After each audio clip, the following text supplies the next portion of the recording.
Hey team, Mark Zuckerberg's mega-billion-dollar metaverse might very well be overshadowed by a bunch of no-name apes who are already on their way to building something much cooler than Meta. And even worse, he might inadvertently be helping them win. It's no secret that Mark Zuckerberg is staking everything on the metaverse. He's spent billions to this point and is committed to spending 180 billion more over the next decade. But that frontrunner status could be more of a liability than an asset when it comes to ushering in the coming spatial web. Virtually every other consumer tech player is also gunning for that top spot, including Apple, Microsoft, Epic Games, Nvidia, Roblox, Snap, Animoca Brands, and more. Any of those would eagerly take advantage of any mistake that Meta makes as they're forging ahead, pioneering the space. Speaking of pioneers, there's a saying from neuroscientist and author William H. Calvin: you can always spot the pioneers by the arrows in their back. Let's look at the strengths and weaknesses of Zuck's metaverse play so far, and what the Bored Ape Yacht Club brings that Zuckerberg never will. Recently, Yuga Labs, the company behind the Bored Ape Yacht Club, released a trailer for their upcoming metaverse play, something they're calling Other Side. At about the same time, a pitch deck leaked with further details. The video is very cool, worth checking out for sure, and the deck explains a lot of their upcoming plans, and some impressive details about Yuga Labs, like the fact that their net revenue in 2021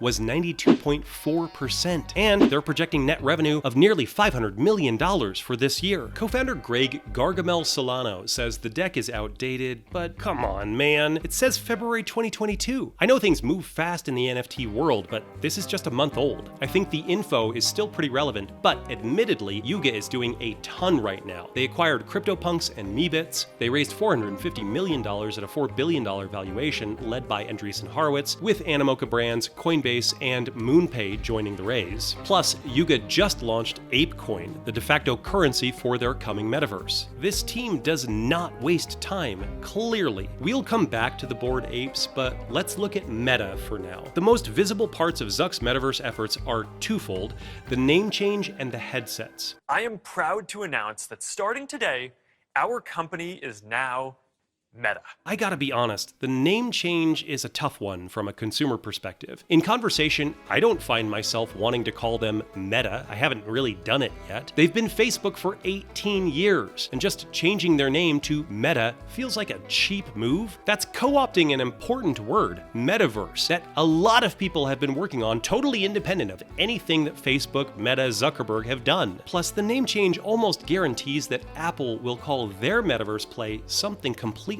different. And that could totally change the broader conversation, literally. Years from now, after we've all become fully accustomed to working and playing in the spatial web, Zuck calling the company Meta might sound a lot like an early 2000s company changing their name to Information Superhighway Incorporated. The language around this may totally change whether Zuck likes it or not. The other thing they've done is develop Oculus. Since Facebook's acquisition of Oculus in 2014 for $2 billion, the conversation has shifted from VR gaming to metaverse interaction. And in the Western world, at least, Meta is leading the way. Almost 80% of VR headsets sold in 2021 were Quest 2 headsets. Everything else available requires having an expensive PC, maybe some base stations for tracking, and more. It's just too much. Even headsets that act only as displays cost more than the Quest, which is the whole package, computation and everything. The Quest 2 is cheap and easy, and it works. So, the benefits of the name change are debatable, and the Quest 2 headsets are very cool, but that might not be enough. Let's look at why. When Steve Jobs launched the iPhone in 2007, it signaled a seismic shift in how we interact with the internet. In time, everything became mobile, and Apple made an incredible fortune leading the way, selling premium hardware and commanding the App Store with a 30% cut of all apps sold. Competitors were necessarily copying Apple. For years, flagship handsets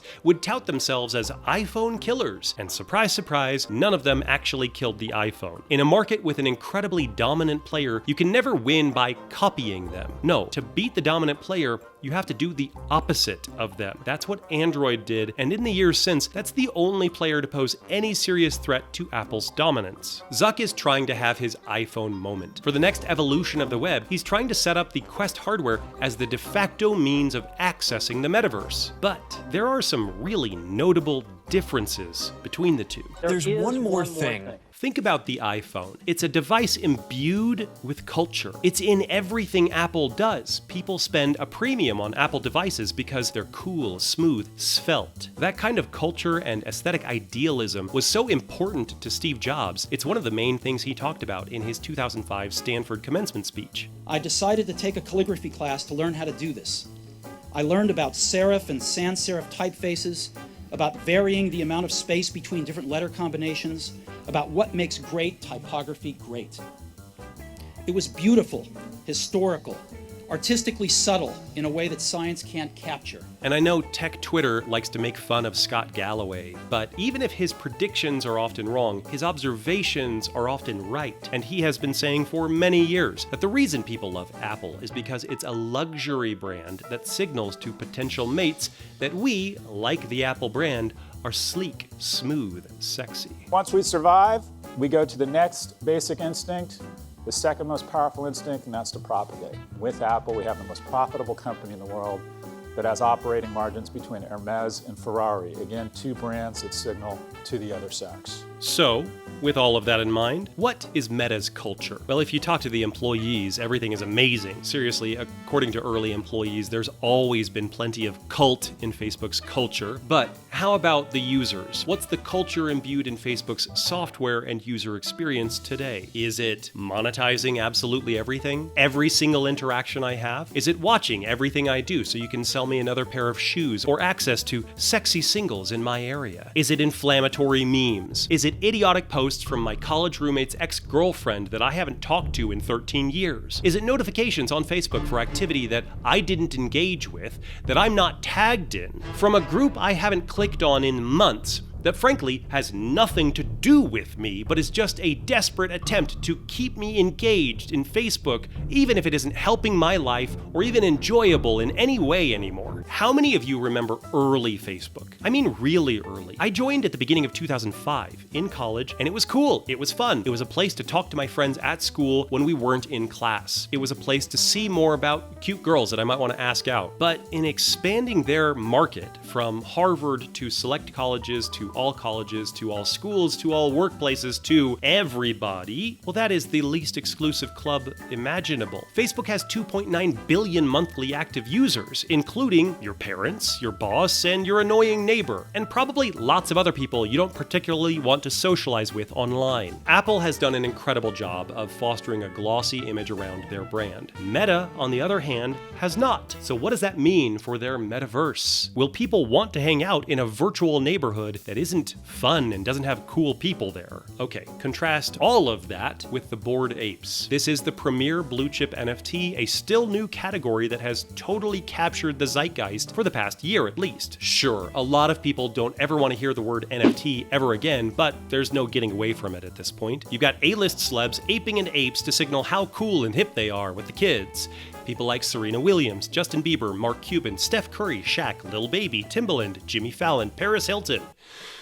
Future, Post Malone, Diplo, Snoop Dogg, Eminem, Steve Aoki, Ja Rule, Travis Barker, Gwyneth Paltrow, Logan Paul, The Chainsmokers, Von Miller, and more all the time. In our video about DAOs, we mentioned that sometimes the very best DAOs can be really hard to get into. That's true with the best NFT projects too. They're expensive and exclusive, and that's a huge part of what makes them cool. The high price is the point. It's about exclusivity. For Bored Apes, it is, after all, a yacht club. So, Facebook effectively has no culture, at least not a healthy one. Apple has a sleek culture, but at this point it's so clean it borders on sterile. But the Bored Apes, they have something that Facebook lost a long time ago. Cool, new exclusivity. And that'll make a huge difference when people are deciding where to spend their time in the metaverse. It's the opposite of Facebook. It's new, it's cool, it's not easy to get in at the highest level. And it's the opposite of Apple in that it's not some monolithic, glossy brand. It's all the weird things. It brings back some of the funkiness of the pre-Facebook internet. Think of all the weird NFT profile pics, every permutation you can imagine, and that, to me, sounds like the metaverse. You don't even have to pony up for a real Bored Ape NFT. From the preview video and the deck, it's clear that this will be available to holders of many other NFT communities. Obviously, CryptoPunks and Meebits and Mutant Apes, all of which are now owned by Yuga Labs, but Cryptodes, Nouns, World of Women, and Cool Cats, and I'm sure many more. If there's anything recent recent years in the evolution of the web have taught us, it's that things are only getting more and more weird. And I don't see any reason to expect that to change. It's not hard to imagine a future a few years from now where some kid is opening a present on Christmas morning, and what is it? It's a Quest headset from Meta. Meta didn't really make a profit off of this headset. They sold it at cost so they could get people into their ecosystem. But that kid rips it open, puts it on. What's the first thing he wants to do? Hang out with his friends in Otherside, the metaverse from Yuga Labs. Maybe Meta can make this all work, and people will spend time in the metaverse descendant of the Facebook.com. Or maybe Meta is spending billions to sell people steeply discounted headsets they're just going to use elsewhere in the metaverse. What do you think? Does an upstart like Yuga Labs have the cultural cachet to compete with Meta? Will Epic Games and Fortnite be the real winner? Will Apple be a major player with their upcoming hardware? If you liked this video, be sure to check out my earlier video on the other major tech players going into the metaverse. I think you'll like it. As always, let me know what you think down in the comments, and we will cover it all in a future video. Thanks, team.